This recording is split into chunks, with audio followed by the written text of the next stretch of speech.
नमस्कार दोस्तों, question number है 22 आपको करवाना है और ये प्रश्नावली 6.3 है। तो 22 नंबर क्वेश्चन का एक खंड ए बी सी दिए हैं और तीनों बहुत ही आसान क्वेश्चन है। देखो, इसमें जो पूछा जा रहा है कि एक त्रिभुज के दो कोणों की माप 70 अंश 55 अंश है, दूसरे त्रिभुज के दो कोणों की माप 55 और 55 अंश है।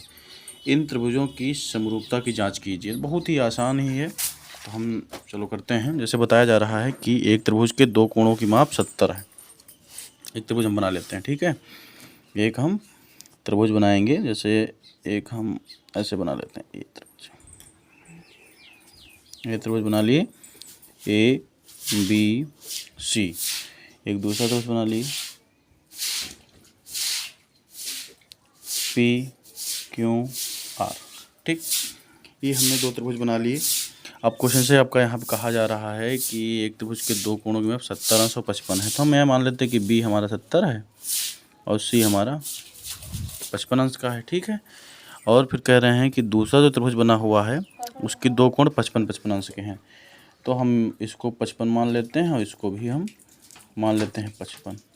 किसी को आप मान सकते हैं, चाहे जिसको आप मानना चाहें उसको भी मान सकते हैं, ठीक, उसमें कोई दिक्कत है नहीं। बहुत ही ईजी सवाल है, पूछा गया है। इन त्रिभुजों की समरूपता की जांच कीजिए। अब इनको बताया समरूप हैं कि नहीं है। तो देखो, सबसे पहले आपको जो बताया गया है कि पहले देखो यहाँ क्या बताया गया, एक त्रिभुज के दो कोण। एक त्रिभुज है, दो कोणों की माप 70-55 अंश है, ठीक है। दूसरे त्रिभुज के दो कोणों की माप, दूसरा त्रिभुज है उसके दो कोणों की माप 55 और 55 अंश है। इन त्रिभुजों की समरूपता की जाँच कीजिए, ठीक है। तो आप यहाँ देख लीजिए कि अगर त्रिभुज होता है, त्रिभुज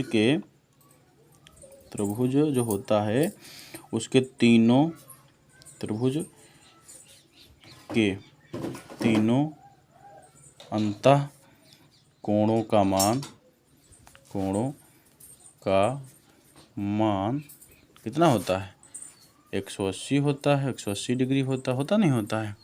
180 डिग्री होता है। तो हमको पता है कि यहाँ पे आपके त्रिभुज का मान दिया गया है 70 और 55 दिया गया है। 70 और 55 दिया गया है।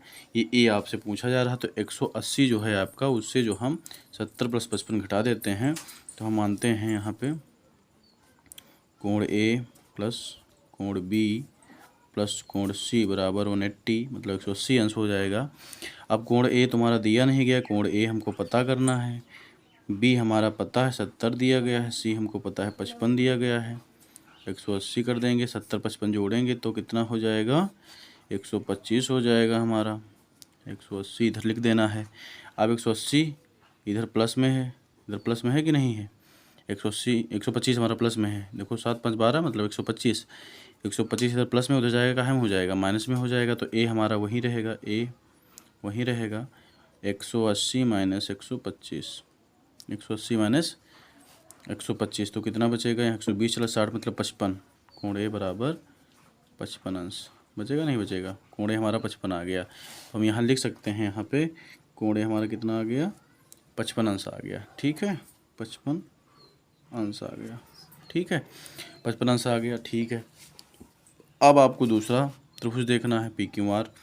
तो पी क्यू आर में दो त्रिभुज आपको दे रखे हैं, तो हम भी लगा लेंगे कि त्रिभुज पी क्यू आर में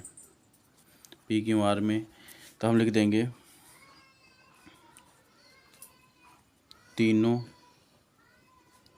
कोणों का योग करने पर तो आपको पता है इसमें भी करना है। कोण P प्लस कोण Q प्लस कोण R बराबर 180। भाई त्रिभुज है, त्रिभुज के तीनों अंतः कोण जो होते हैं 180 अंश के होते हैं। कोण P कितना दिया तो गया तुम्हारा? 55 दिया गया है। और कोण Q भी 55 अंश दिया गया है। कोण R नहीं दिया गया है, तो 180 कर देंगे इधर हम।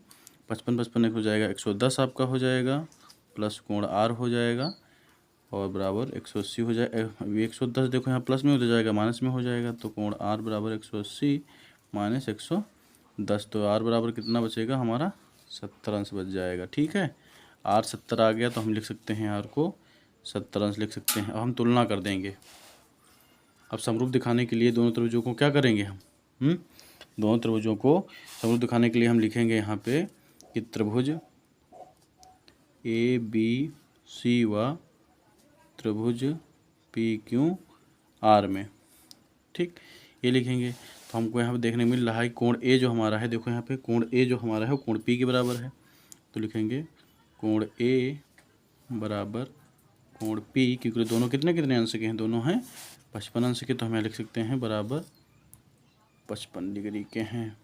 ठीक है, फिर हम देखते हैं यहाँ पे कोण बी जो हमारा है वो कोण आर के बराबर है, मतलब 70 अंश के हैं। तो यहाँ पे ले सकते हैं कि कोण बी बराबर कोण आर, ये दोनों का है कितने अंश के हैं, 70 अंश के हैं। ठीक है, अब हमारा बचा कोण सी, तो हम लिखते हैं कोण सी बराबर हमारा जो है, आप देख सकते हैं कोण सी हमारा कितना 55 अंश का है। तो कोण क्यू भी हमारा 55 अंश का है, तो कोण क्यू बराबर 55 अंश। ठीक, अब तीनों कोण बराबर हो गए, तो हमारा जो नियम कहता है, क्या कहता है कि एंगल एंगल समरूपता, मतलब कोण कोण समरूपता से लिख सकते हैं एंगल एंगल एंगल समरूपता कसौटी से, समरूपता कसौटी से हमारे जो त्रिभुज होंगे, त्रिभुज ए बी सी, हाँ, समरूप होंगे त्रिभुज पी क्यू आर के। बस यही आपको दिखाना था और यही हमने दिखा दिया। बहुत ही अच्छा क्वेश्चन था, बहुत ही सरल क्वेश्चन था। ठीक है, अगले पार्ट में हम ये क्वेश्चन जो हमारा 22 है बी और सी करवाएंगे। ठीक है, बी और सी जो बच्चा है करवाएंगे। ठीक है, धन्यवाद।